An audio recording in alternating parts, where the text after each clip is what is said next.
Our attention is one of our greatest assets, perhaps our greatest asset.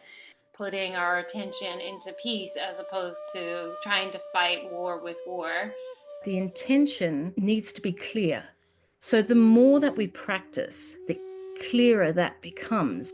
Welcome, friends, to the Reiki Women Podcast, an exploration into the profound depths of the system of Reiki from a Japanese spiritual perspective and how that relates to our modern lives. We are keeping it real to Reiki's origins, challenging the New Age stereotype that things like crystals, chakras, and angels are authentic aspects of the system. I'm Bronwen Logan, and when I'm not writing best-selling books about the Japanese system of Reiki, 75,000 readers and counting, I'm here debunking outmoded Reiki myths and coaching individuals and groups through my website, Reiki with Bronwen. And I'm Michaela Daystar, lead teacher and weaver of Heartscapes Reiki, connecting the dots between Reiki and environmental and social justice, because our individual healing cannot be extracted from healing relationship with the collective and with the land. And I'm Carrie from the Reiki Healing Society, here to help you transform your Reiki practice into a thriving, prosperous business. Because while passion fuels your purpose, it's time to make it sustainable, authentic, and beautifully you. We're three women diving into the heart of Japanese Reiki. We're building a community that centers women's voices and inspires well-being. We're not just for women, we're for everybody. Come join the conversation. Hello, everyone. Welcome back to the Reiki Women Podcast. Today, we're going to be talking about the power of our energy and how we can be focused with putting our energy exactly where we want it to flow. And there's a saying out there that where our attention is, our energy flows to that. And we were debating whether or not, or who we could ascribe as the author of that statement. I'm not sure. It might be multiple people. It might just be a concept that's out there. But today we wanted to talk about this idea of how do we focus our energy and how do we put, the energy of our life force into our life and our work, and how does Reiki support us to do that and to do it well. So I want to pass it over to you, Bronwen. What do you think? How do you focus your energy and how does it flow when you do? Well, I'm going to begin with something that has nothing to do with that question, but see my energy. We were just saying all over the place today. All right. But it did just remind me of something that talking about ascribing things. Did you know that saying, they always say that Gandhi said it. What is it? Be the change you want to see, something like that, right? He never said it. So being the change also has to do with our energy and where we put our thoughts and our minds, because change is something that's always happening in our lives, every moment, every second. And often we do things to get in the way of that and stop that from happening. The system of Reiki is all about change, and it's all about intent. It's about where we are putting our mind. Just before this, I was thinking about what to talk about, and there were so many things that came into my mind from the system of Reiki, because almost every aspect of it has something to do with intent, where we place our minds, and therefore where we place our energy. Obviously, it's an energetic practice. I think we'll start with the precept of just for today. If we think of just for today, so for today only, we are bringing our minds to this exact moment. And that's what I was talking about at the beginning. If we can just bring our minds into this moment and we sit in this moment, then every moment is shifting and changing. We are sitting in that space of constant movement and flow and allowing whatever needs to happen to happen. I think if we begin with that precept, it's a great place to start. And it sort of tells us exactly what the whole practice is about. So, as I said, it's about change, and it's about being here now, our intent here now. From that, I would say, we could take that into all different elements. And one of those elements that I would look at is Reiki treatments. If I'm doing a Reiki treatment, obviously I'm working with my hands. Where I'm placing my hands, my intention is also going. Yeah. So we're using the hands simply as a tool, but it is where my intention is. The hands are helping me. They are that tool to focus my attention when I'm doing a treatment. When I do a treatment, I always ask the client to place their hands on their belly, yeah, before we begin, when they're lying down on the table. And I say, take a couple of deep breaths down into the belly. They're placing their hands there. And what's happening is their mind is going to their belly. So their intent, their thoughts, and everything is going to their belly, which means they're getting out of being in the past, being in the future. They're just bringing it right down into a physical space that is not one of a crazy mind going all over the place, helping them to set their intention. Another thing that I do with a Reiki treatment is that I say for myself, and I also ask my client to say that, is this lovely little saying, which is, I am open to receive whatever it is that I might need at this exact moment in time. So here we're bringing in that Reiki now idea, being here now, that precept for today only. And we're also saying that in that moment of nowness, we are going to allow whatever needs to happen. And that is that change that we were talking about. Just being in this moment, being open to whatever is needed and required. And what is needed and required? What is needed and required is something that our bodies are working at the whole time. Our body, our mind, and our breath. They're always working at trying to find this balance between each other. That's just this constant movement and shift. So we're allowing that to happen. That is what is being required. Another way of seeing this idea of for today only is that it's actually bringing us through the precepts, also the ensuing precepts. They're bringing us into this moment, but they're bringing us into this moment in a certain way. They're bringing us in with a consciousness. So we're not living an unconscious experience, whereas most of us are doing that generally all the time. But when we're focusing, then we actually allow ourselves to bring our minds in to this moment, and we are aware of what is happening. And it's in that conscious aware state that we have a purity of intention and therefore an ability for things to shift, change, find balance. One thing about your intent, and Carrie, mentioned, so where our mind goes, the energy goes. One thing about that is that the intention needs to be clear. So the more that we practice, the clearer that becomes. So our consciousness that I was just talking about becomes clearer. And if we look at another Reiki practice, Joshin Kokyoho, for example, we have a purification of the mind is the translation, yeah, or mind heart. So if we're purifying, why are we purifying? For clarity of intent. I could probably go through every point of the Reiki practice, but just meditation in general is about learning to focus. So getting our minds to do what we want them to do. If we look at all these different things, we can see that the system of Reiki is almost entirely about finding this clarity of thought, this purity of mind, and allowing us to actually place our energy where we need it.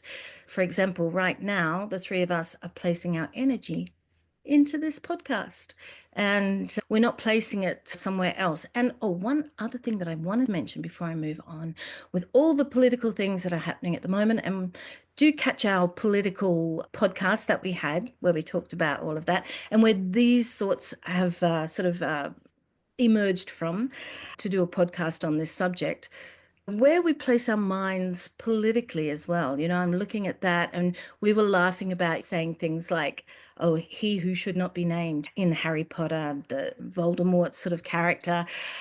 And looking at what's happening today in the world, I think that we need to be careful where we place our minds with that, because our energy goes out to it. We're allowing ourselves to be sucked, all this energy out of us, into things that we don't really want to give that energy. Often people talk about being pro something or being anti something, for example. Yeah. Power of words, last podcast that we did, really important as well. So if we think about pro, then we're working in a positive stream, putting our energy into a positive stream. If we're talking about being anti something, we put our energy into that. So we need to think about where we're placing our energy as well. So we might be conscious, more conscious, the more work that we do, but we also need to think about where that's actually going. I'll throw that all out there. Well, Bronwen, you have perfectly queued me up for what I wanted to share about this topic.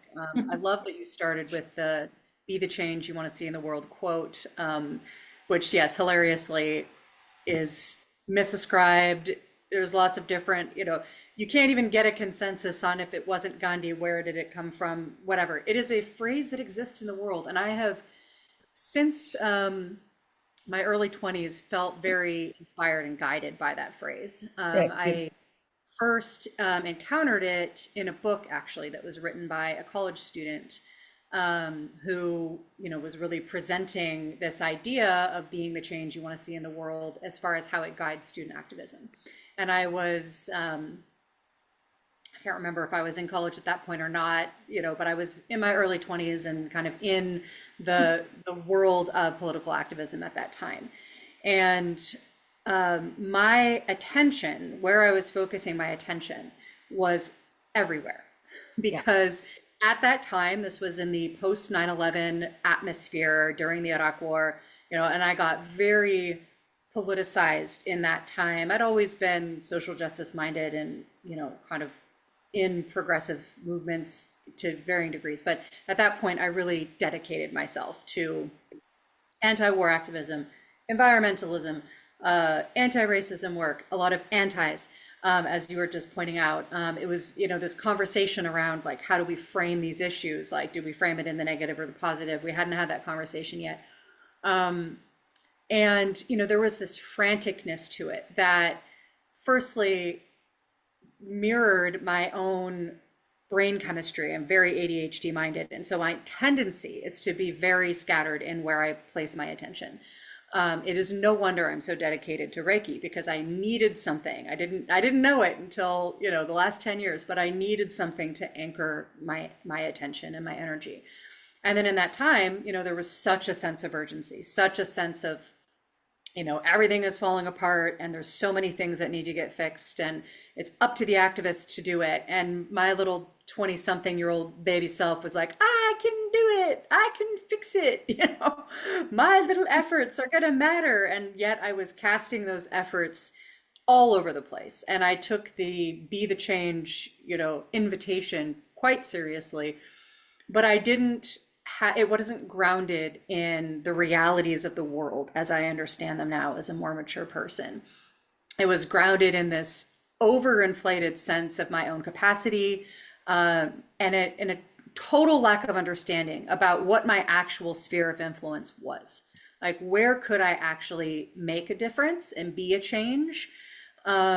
And how can I best focus my attention to do that? I love, Bronwen, that you point out this connection. Like, there is not separation between our internal energy, our Reiki, right? Our essential energy as life, and then how we spend energy in how we go about living that life, where we devote our time, the actions that we take, the thoughts we have, the decisions that we make as a result of those thoughts, the emotional energy that we have, right?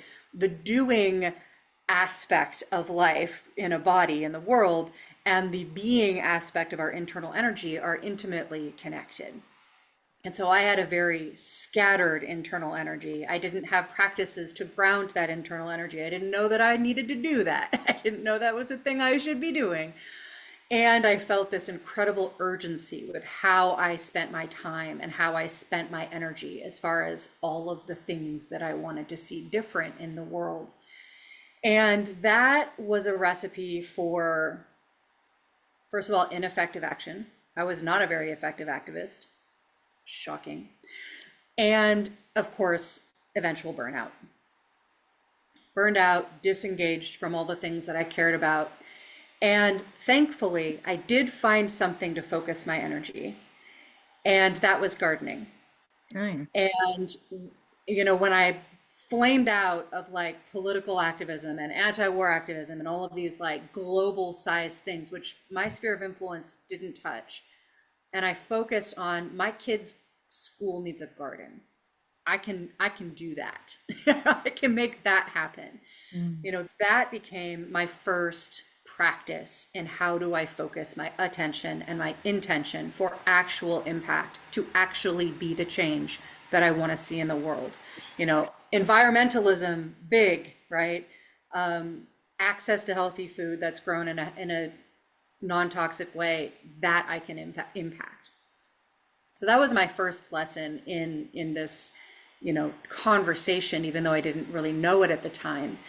And then, you know, fast forward to today, we are in another time period where it feels like an incredibly potent, concentrated time of political upheaval. Quite a bit more so than then, although at the time, back in the early 2000s, it definitely felt that way.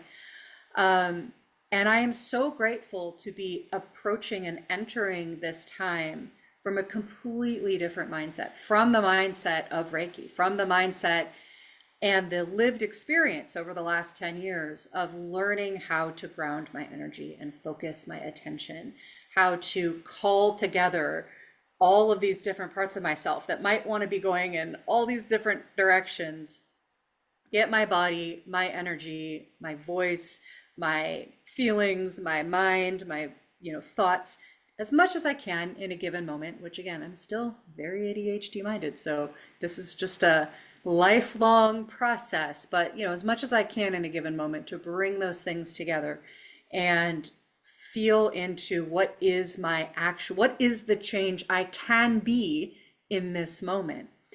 And of course, paradoxically, what I've discovered is that over time, having done that, having narrowed my focus, bringing my energy in, bringing my attention in, beginning with like the only actual change I can make is inside of myself, and then be different in the world, and then as a result of that, of being different, showing up in the world, potentially influence change outside of myself. You know, going through that process of slowly bringing it in and then seeing what it means to turn it outward in a focused way, in an aligned way, in a way that doesn't take on too much, that doesn't scatter my attention in 75 different places. But what is the thing that I can do? What is the thing that matters to me, that's the most aligned, that is inside of my actual sphere of influence? And, you know, a note on that phrase, we all have a different sphere of influence. You know, somebody who is a national politician has a bigger sphere of influence than I do, right? If I try to have the kind of impact on a global stage that a, you know, president has, I'm not going to be very successful. But if I say I have influence in my community, my sphere of influence is quite potent in, you know, what it actually is, and I focus my attention there, now I can actually be the change that I want to see in the world and be effective at that. I've been, you know, one of the reasons I wanted to talk about this particular aspect of this question is that I am seeing in, you know, many of the communities that I'm in and many of the online spaces that I'm in, quite a bit of overwhelm. And I see quite a bit of people in the place that I was in the early 2000s when the Iraq War was raging and I felt like everything was falling apart and it was up to me to do something about it. That sense of overwhelm, that sense of it's too big, it's too much, there's too much happening too quickly. I am just one person and now I'm frozen and I don't know what to do. And I know that the tendencies that we're going to have when we have an ungrounded mind, when we don't know to bring our attention into our belly, like you described so beautifully, Bronwen, when we don't know that we need to come into that grounded place before we turn our attention outward, the two tendencies are to either freeze and take inaction, to maybe try to shut down the input of all that information, or the opposite, to spring into action in all the different directions. And of course, neither of those extremes is going to allow us to be any kind of change we want to see in the world. And so what feels delightfully ironic to me at this point is that I know for absolute certain that this time around, in this time of political unrest and upheaval and change, great change that's happening, great possibility and opportunity inside of that change, my role in that is not to go beat myself against those political systems. There's political actions that are mine to take, but not to be in that role of the activist, but to be in the role of supporting people in doing exactly what we're talking about, learning how to focus their attention so that they can be the change that is theirs to be inside of their sphere of influence, to impact what has most heart and meaning for them, and to allow the rest of it to be in their awareness as much as it is right for them to take in, not to cut it out, not to shut down because they're overwhelmed. Stay engaged, but stay engaged in a focused way,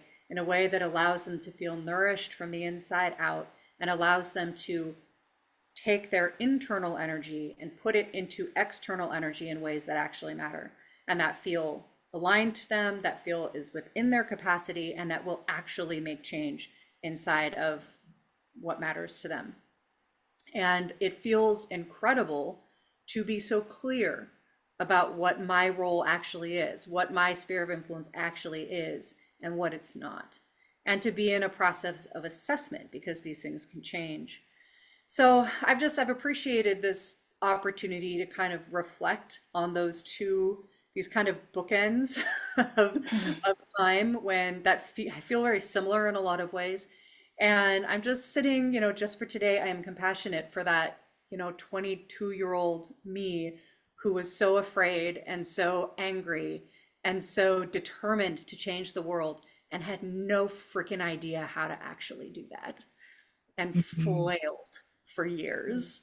I have so much compassion for her and so much gratitude that she found a pathway, beginning with the garden, beginning with the land, to be in this place today where I feel like I can actually do some good in the world because of my focused attention and because of Reiki. So that's what's up for me. What comes up for you, Miss Carrie? Oh, I love that.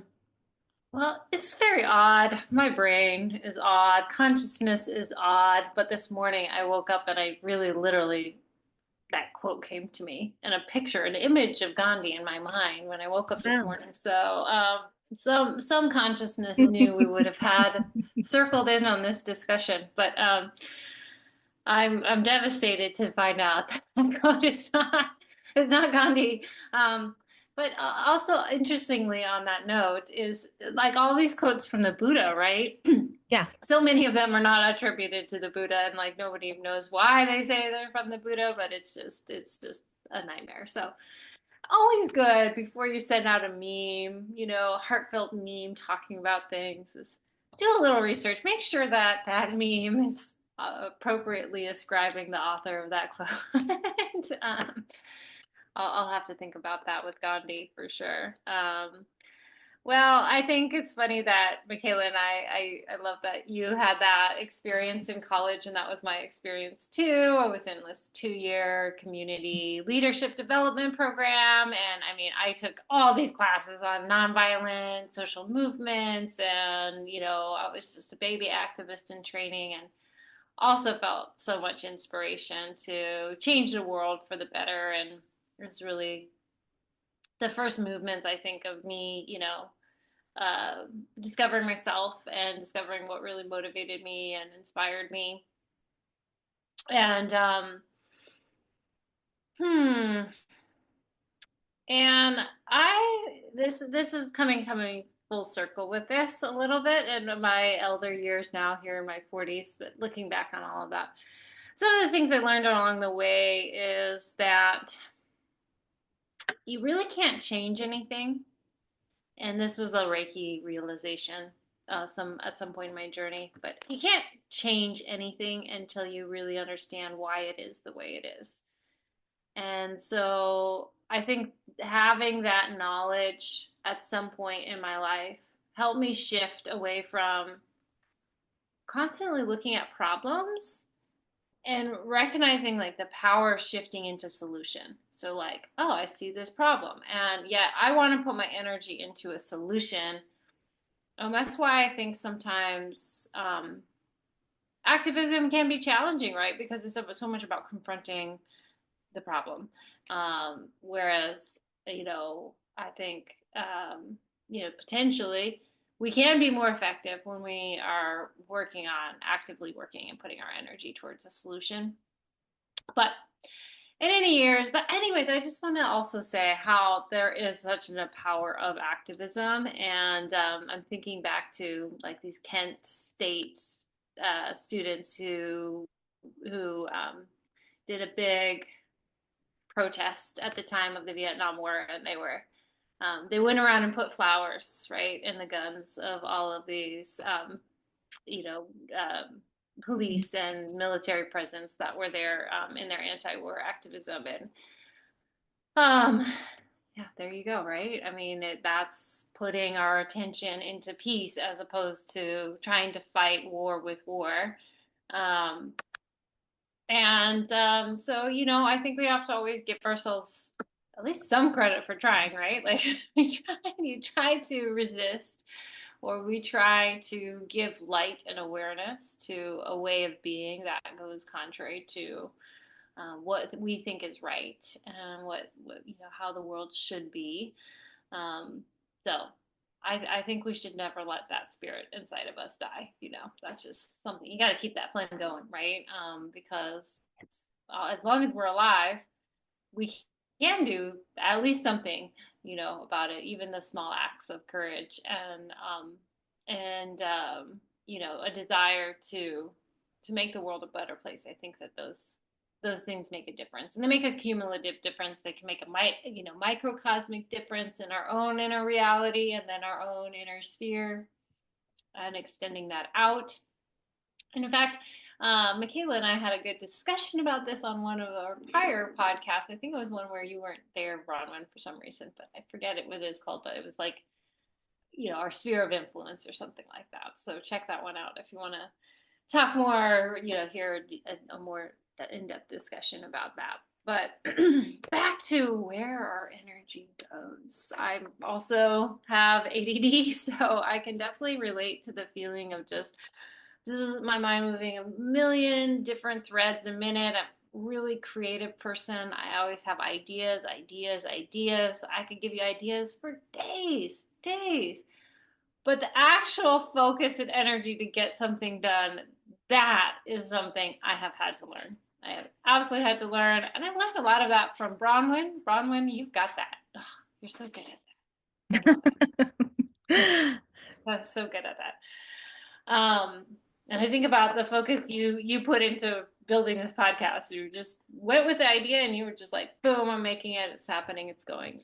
And it's like, oh, okay. Well, I would have sat with it for like 6 months, like debated about it. Then I really made a decision. And then I would have stalled on that decision for 4 more months. And then like a year later, I would have called you, hey, do you still want to do that podcast? And then we would have gotten started.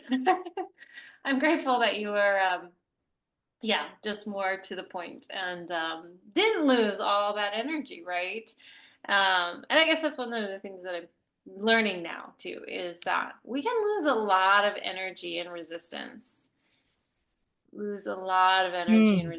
So when we have a resistance towards doing something, even though we know we need to get it done, it's like the more we resist, the more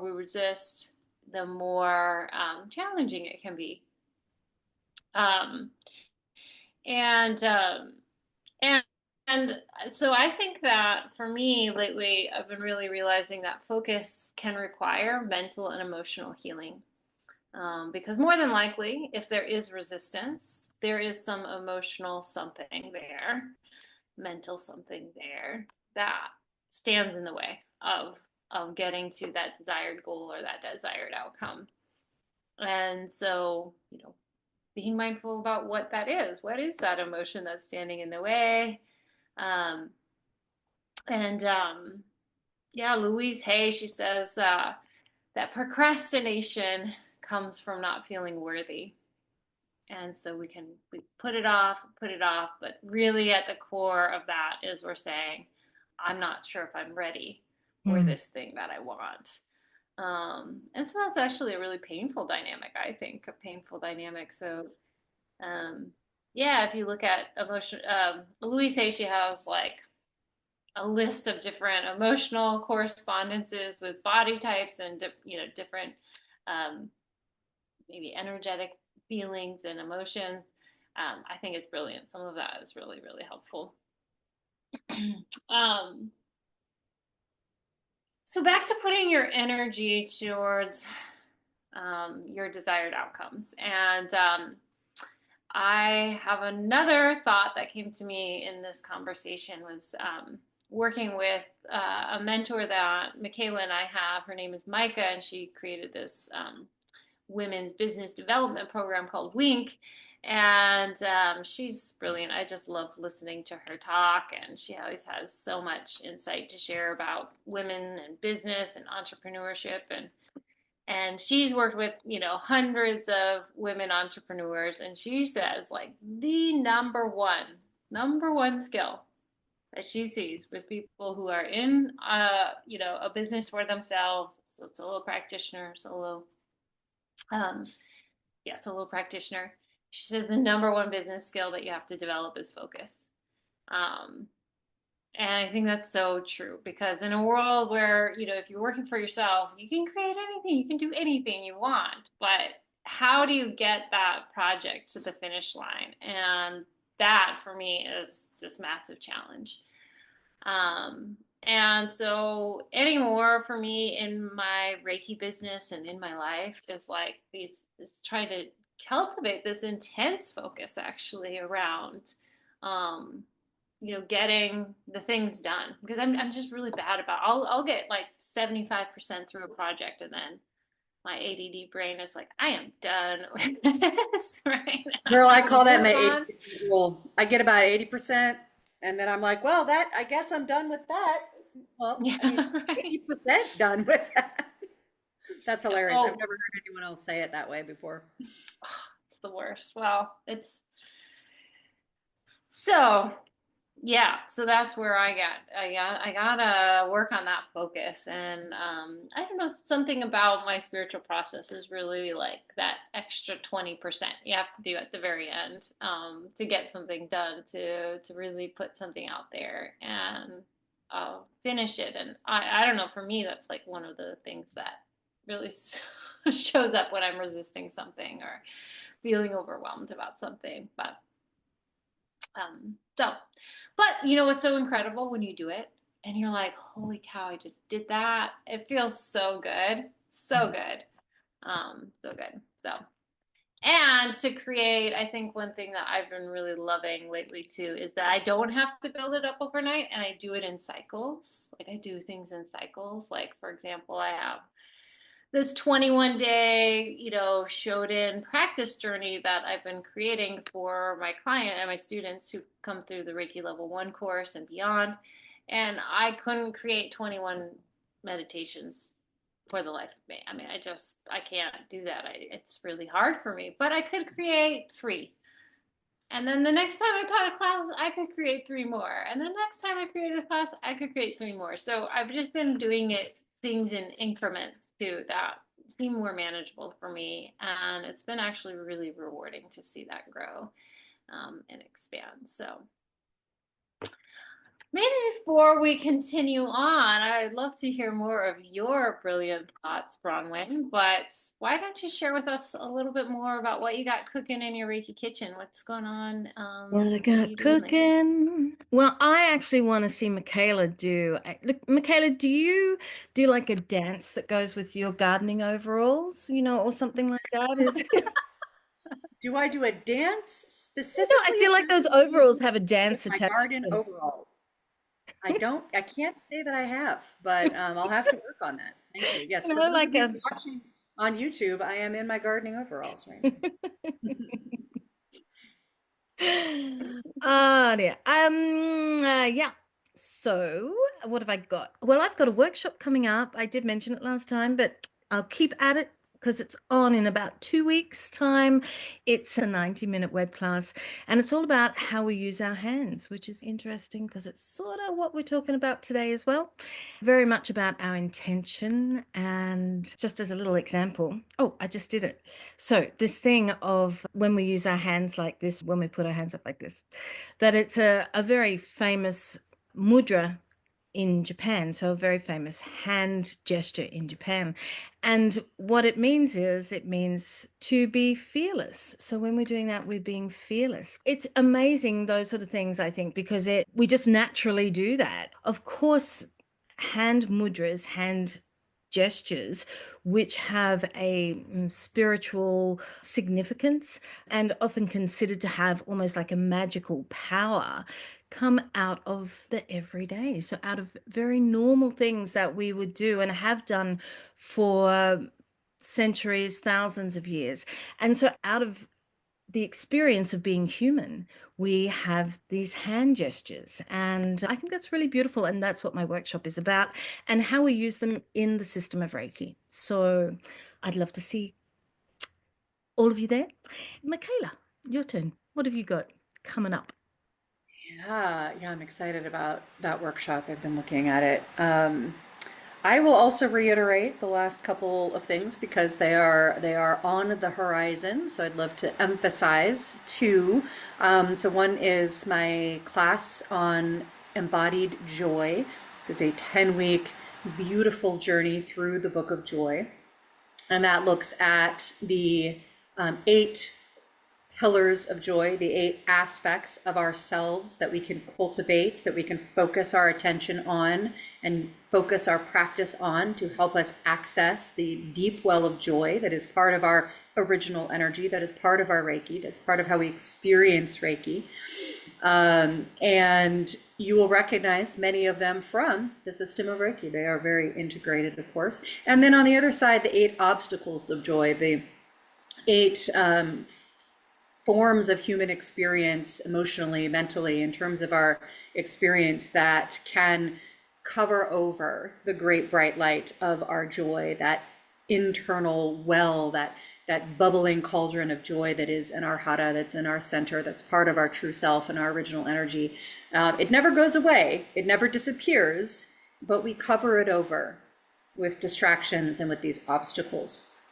And so the Book of Joy walks you through the perspectives, the teachings of the Dalai Lama and Archbishop Desmond Tutu around these topics, and provides practices to cultivate the 8 pillars and dissolve the 8 obstacles to joy so that we can live connected to our joy, even in the midst of great challenge, great difficulty. And I think this is a particularly valuable thing for us to be doing at this time, in a time of great difficulty and challenge. So that class is coming up. The second starts, I believe, the second weekend of April. And then also in early April, the 9th, I believe, is the start to what will be a new monthly free offering called the Storycaster's Loom. And this is an opportunity for us to gather, to do a little bit of meditation, to come back into our center, to focus, and then to use our imagination, sow the seeds of our imagination with specific prompts that have us imagine the story of the future, the far horizon, past all of these difficulties and challenges. What is the world that we want to live in, or we want our children, our grandchildren, perhaps many generations from now, to live in, so that we can be that change right now that we want to see in the world? We can take action now in service of that dream, but we have to get real clear about what we want that world to look like so that we know what we need to be now in order to help it to grow and to come into being, and tell the story of that world, tell the story in community, sit around the proverbial campfire together and tell the stories of that world past the far horizon that we're going to help sow the seeds for. So it's going to be a very joyful gathering, an uplifting gathering, probably sometimes a challenging gathering to imagine something that feels so different than what we are now, but I'm very excited about it. That will be a free monthly gathering starting in April. Both of those things available on my website. And Carrie, what do you have coming up for us, my friend? Okay, well, I'll repeat mine too.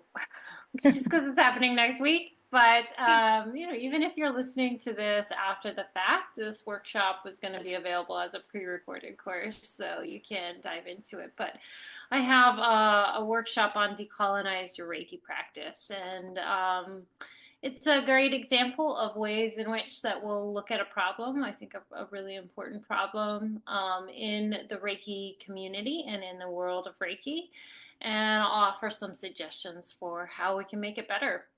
But to decolonize your Reiki practice is to reflect on how race and gender and difference and socioeconomic status, how they impact our relationship both with ourselves and the world, and how we reflect on how important that is for healing as well. So we're going to be talking about the history of Reiki and how it's really rife with a lot of cultural and spiritual appropriation, taking aspects of the practice of Reiki from the Japanese culture, and then, really modifying it, changing it to a Western worldview. And we'll look and reflect on what gets lost in translation in that. And we'll look and reflect how that really does come back to kind of these assumed and subconscious biases that we might have relating to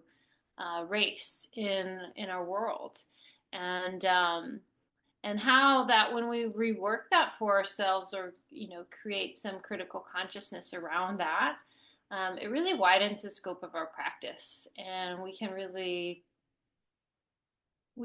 embody the concept of Reiki as being something that is for everyone, no matter what religious belief system you have, which is something that I think we struggle with in some pockets, I think, of Reiki, and maybe, I'm sure I struggle with it as well. It's an ongoing process, but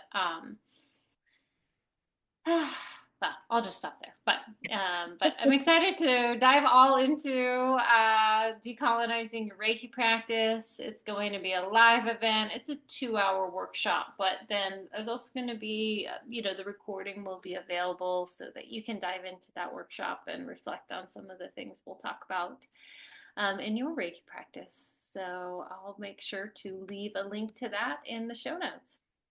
Oh, yeah, good idea. Okay, Bronwen, back to you. What are we talking about again? Oh, wait. Focus our energy. Focus energy. Back to you. Yeah. Well, I don't know if I've got a lot more to say. I sort of threw it all out there in a big bag at the beginning, but just this idea that something that you said, Carrie, just getting focus clear, purifying the mind will really help us to see, well, where we're at now, but it will also answer our questions for anything that we have about our world.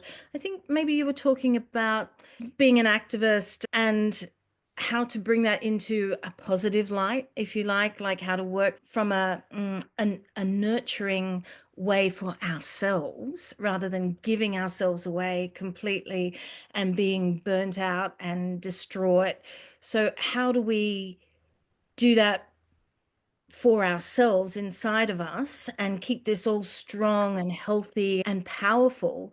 And I do think that that is by focusing in a certain direction, the he who should not be named direction. So really not always saying the name of someone who maybe is very destructive, because we're almost feeding that destruction ourselves. Just thinking in terms like that, how we can use our energy differently, I guess, to bring about a positive change. We can do that by being clearer in our minds. And I think that the more purified that we can make our minds, so working with Josh and Kokyo, for example, the precepts, the more that we do that, the more we can see how we can be of benefit to this world. I think that the thought processes will be so much more clearer and available to us. So keep practicing, everyone. It's going to get you there, and it's going to help you to make the change in this world, that does need to happen, and allow that natural balance back in. Yeah. Yeah, well said. I think where I land is, something that has felt more and more true. It's kind of a working theory that I have, but it's feeling more and more true as I go along in life, which is that our attention is one of our greatest assets, perhaps our greatest asset. And it's one of the greatest things that we can offer to our community, to the world, to the circumstances that we find ourselves in, the places we've committed ourselves. Our attention is our greatest asset. And for all of the reasons that we've discussed here and many, many others. And it's no accident that the foundational practice, meditative practice in the system of Reiki, Joshin Kokyu-ho, is called a method to focus the mind. That this truly is the bedrock of this practice. It is the fundamental skill that this system of practice is there to offer us, for itself, but also then for the ways in which a focused mind can bring about all of the other outcomes that the system of Reiki invites us into, living as an embodiment of the precepts, being able to feel grounded and spacious and connected to life, being able to move through challenging times with clarity, to make good decisions for our life, to be able to heal ourselves through the way in which we focus our attention and focus our actions and our choices as a result of that focus. And so I just, I love that we can talk about this and we can encourage each other and, those of you who are listening to really regard your attention and your ability to focus your attention as your greatest asset. And I invite you to think about what might actually change for you, or what might become possible for you, what becomes clarified for you if you think about it in those terms, if you regard your attention as your greatest asset. And if you struggle with attention in some of the ways that the three of us have discussed today, right? I am not an absolute master of my attention by any means, but I'm so grateful to have the system of Reiki and other practices that have dramatically improved my ability to focus my attention and have therefore dramatically improved my life. And so rest assured, there is availability to you if you struggle with how to focus your attention. There are ways to get you there. And of course, the three of us would love to work with you in supporting you in that endeavor. So that's where I land. How about you, Carrie? Take us away. Well, okay, I'm going to practice my own medicine. So focusing on the positive a little bit is, first of all, I just want to say again, how awesome Reiki is. I mean, really, truly, Reiki is amazing. I feel so grateful that we're one of the millions of people who figured that out and, have taken in this medicine as a daily spiritual practice. So one of the things I'm really celebrating that I love about Reiki right now is that when you focus on a specific energy center, let's say the hara, for example, or the heart, or the mind, or a chakra perhaps, or whatever your relationship is with the practice, with the hands, the mudras, is that the focus on that body part, that awareness of that body part expands as well. This is this natural, almost Joshin Kokyu idea, where you place your awareness there, and there's just this lovely feeling when it shifts from, oh yep, come back my awareness back to my breath, or back to the hara, back, you keep reminding yourself to go back there, and then there's this moment where you're just there. You're just there. You're in the hara. The hara is opening up. There's an energy exchange that's happening. There's an awareness that you're developing. There's this connection to your original energy that you're like, oh, it feels so good to be home in that, right? So there's this beauty about, despite the challenges of finding focus, is like really reflecting and celebrating when you get there, and the benefit of that. And when you find those focal points, like in your Reiki practice or at your work or whatever, where you resisted something, but then suddenly the resistance dissolves and you're kind of in the focus of like creating. And I love that when that happens. I love that when that transformation happens. So But, there's also just, I think, a general mindset that it might be helpful to bring light to, awareness to, because I know I have struggled with this, is that when we have a mindset of mismatching, like, looking at a room and looking exactly for the thing that looks off or off place, or in a relationship, kind of constantly gravitating towards where the challenge or the issue is inside of the relationship, instead of really trying to bring awareness to what's working, what's going well, what do you love about that room, instead of bringing your eyes exactly to the color of the floor that you don't like, or whatever it is. And so I think that takes a lot of work too. And yeah, it's really joyful when that happens. Life is just a lot lighter and easier. Some people are naturally that way. They don't think that like that. I don't. I'm a mismatcher. Um, and I guess in terms of one last thought about our energy and where it goes. Sometimes the energy of where it goes is is a paradox as well. And it's so interesting when this happens. So when you're like seeing somebody else and you're thinking to yourself, and you've got like somebody else, and I mean, as a have some healing, as a healer, and that healer mindset, sometimes you just want to fix everybody else's problems, and you're spending all this time in your mind thinking about how other people should be handling their problems, or how they could overcome this challenge. But it's actually your consciousness telling you, like, that's a mirror for you to look at how you can solve your problems, how you can fix your challenge. And when all of our energy is focused on other people outside of ourselves, and we don't bring our awareness inwards into oneself, it can be a big waste of energy. And it can be a real challenge. And so sometimes it's this paradox, how we gravitate towards something, or energy or mindset gravitates towards somebody else, but really it's actually trying to reflect or mirror back to us something that we need to know, and we're trying to learn for ourselves. So yeah. Well, dear listeners, what do you think? Where has your energy gone in this conversation? Are you a master of focus, bringing your energy into things? Feel free to share with us in the comments your own experiences of this with Reiki. Feel free to share with us your favorite quotes that aren't attributed to the author that we think it is attributed to, or share with us any other silly comment that you'd like to share with us, perhaps about Michaela's suspenders. Or anything else. We love to hear from you guys, and thanks so much for being part of our circle, and we look forward to speaking about another rich and beautiful topic next time. Gorgeous day. Bye. Bye.